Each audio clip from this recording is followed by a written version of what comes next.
Today's lesson is on graphing radical functions. So before we start, I'm just going to let everyone know that this is using our lesson of parent functions and transformations. So it's shifting left, right, up, down, reflecting, or stretching vertically.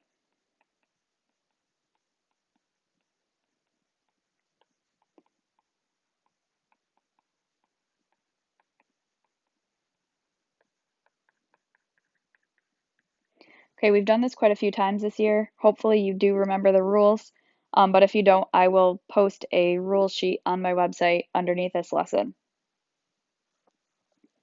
We're going to start with square roots and then we'll move into cube roots, but the parent function of a square root is just the square root of x. If we take a look at the parent function, which is just the square root of x, it's the most basic form of a square root. We're going to test a few key points. So I'm going to make a table of values. These are going to be your 5 key points that you shift around the coordinate plane. So if we substitute 0 into this function, the square root of 0 is equal to 0. If we substitute 1 into this function, the square root of 1 is 1. Sorry, we're not going to do 2 because 2 is not a perfect square. We're picking only perfect squares. The next perfect square is 4. The square root of 4 is equal to 2. And the next square root is 9. The square root of 9 is equal to 3. So I'm going to plot a point at 0, 0, at 1, 1, at 4, 2, and at 9, 3. All perfect squares, all work nicely in the coordinate plane. This is my parent function. I would like to highlight to everyone that this is an actual end point. There is no arrow continuing in that direction. So please note to yourself, this is an end point. Looks like the graph starts there and it continues in the positive direction forever. I would tell you to memorize these. Obviously, you have your note sheet in front of you, but these are 4 key points that are helpful to memorize or helpful to know.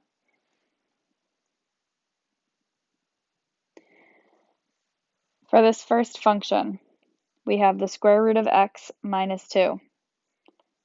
Minus 2 is telling us to shift this graph down 2 units. If we were shifting left or right, the value of 2 would be with the square root, like you see here. So just notice the difference. This graph is shifting down 2 units. So I'm going to go ahead and graph my parent function, the one that I just graphed above, at 0, 0, 1, 1, 4, 2, 9, 3. I have an endpoint.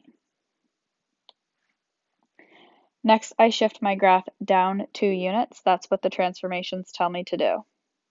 I shift every point down 2 units, and this here is my final answer.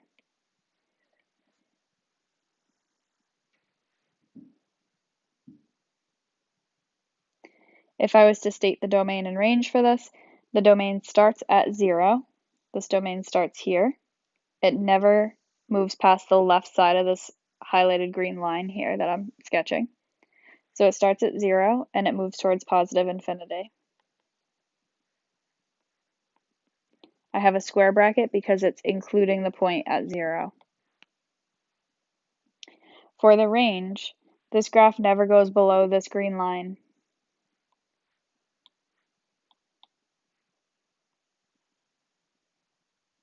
So this line here, the graph never goes below that. It does go up from there. So the range is from -2 to positive infinity.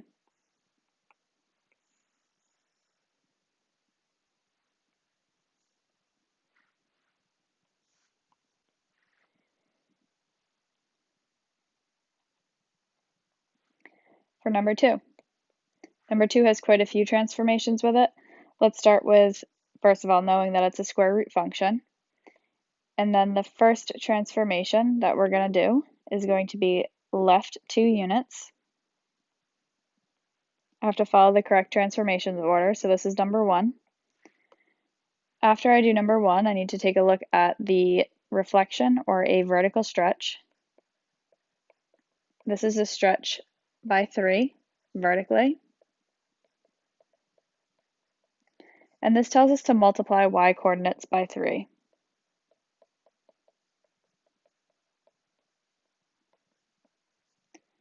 This is the second step. And then the third step is this -4 on the end. That would be your up or down shift. This is telling us to go down 4. And that's your third step. So bringing this over here to the graph, parent function 0, 0, 1, 1, 4, 2, 9, 3. First, we're going left 2 units. I'm going to do that in blue to match the colors I use to identify the transformations. So every point shifts to the left 2 units. For the second transformation, I need to vertically stretch this graph by 3. That means I multiply all y coordinates by 3. The y coordinate here is 0. 0 times 3 is still 0. The y coordinate here is at 1. 1 times 3 is 3. Replot this point at 3. This point right here, the y coordinate is at 2. 2 times 3 is 6.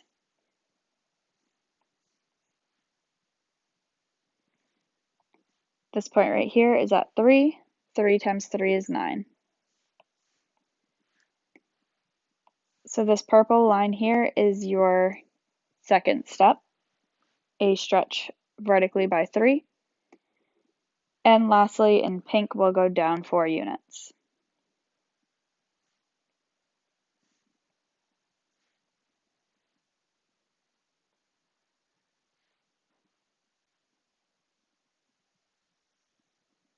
And this pink line is your final answer. For the domain, you can see that on the x-axis, this graph never goes past this green line right here. That's at -2. So the domain is at -2 to positive infinity.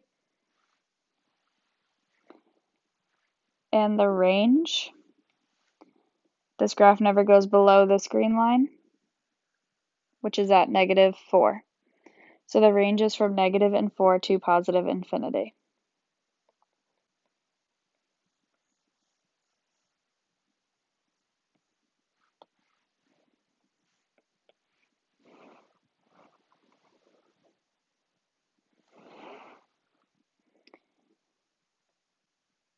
Okay, for the last part of the notes, we're going to look at graphing cube root functions.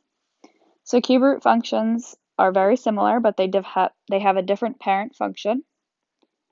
The parent function is still the most basic, but instead of the square root of x, we are now going to be graphing the cube root of x. If I make a table of values, I want to fill my table of values with perfect cubes. So I'm going to start with -8 being a perfect cube. If I found the cube root of -8, our answer would be -2. -1 is the next cube root. The cube root of -1 is -1. 0, the cube root of 0 is 0. 1, the cube root of 1 is 1. And lastly, we'll do the cube root of 8, and that's 2. So I picked perfect cubes. I substituted them into the cube root function, and I have my solutions, which creates my ordered pairs. The parent graph looks like this.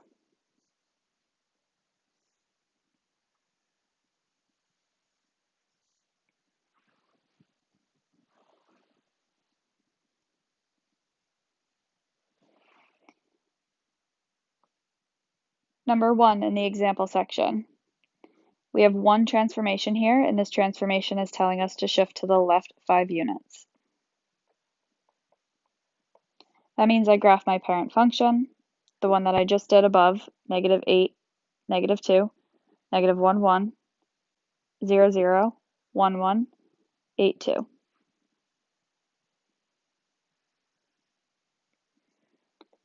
Then I take my parent function and I move every point left 5 units. If it falls off the graph, do your best to just plot where it is approximately.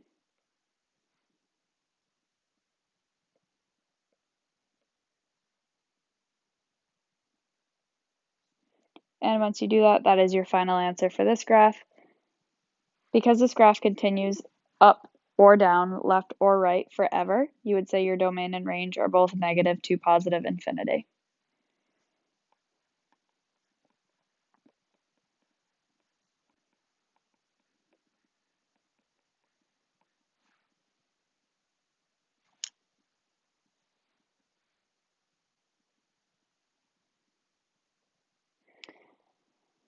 For the next cube root, we have a couple of transformations, one of them being shifting to the left 2 units. That's the first thing we need to do. And then the second or last thing that we need to do, is shift this graph down 7. Plot your parent function, -8, -2, -1, -1, 0, 0, 1, 1, 8, 2. I'm going to shift this graph to the left 2 units.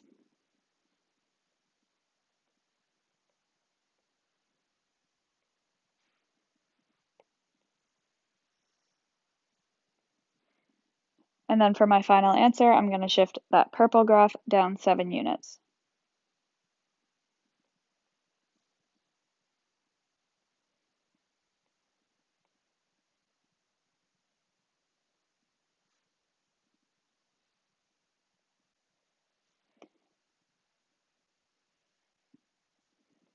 And this blue graph is your final answer.